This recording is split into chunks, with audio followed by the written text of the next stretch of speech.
Tramcar number 1 behind us here, we're all extremely proud of. It's a lovely tramcar.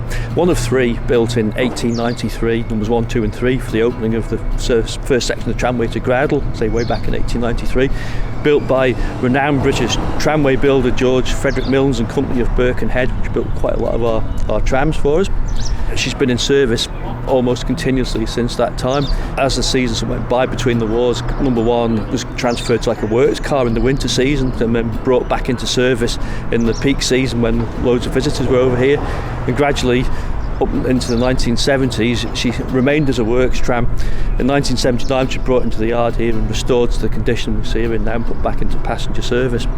Remarkable thing about number 1, and I suppose the sister car number 2 is the same age. Number 1 is in Guinness Book of Records. It's the oldest electric tramcar in the world, still in operation on its original line. So what that's really saying is it's still carrying passengers as it was designed to do way back 130 years ago in 1893, which is quite an incredible achievement. A few modifications over the years, things like new bogies, but that was way back in 1903, so even the new modern bogies that she's sitting on now are 120 years old. But as I say, we're all very, very proud of it. Oldest electric tramcar, still in the world and still in operation.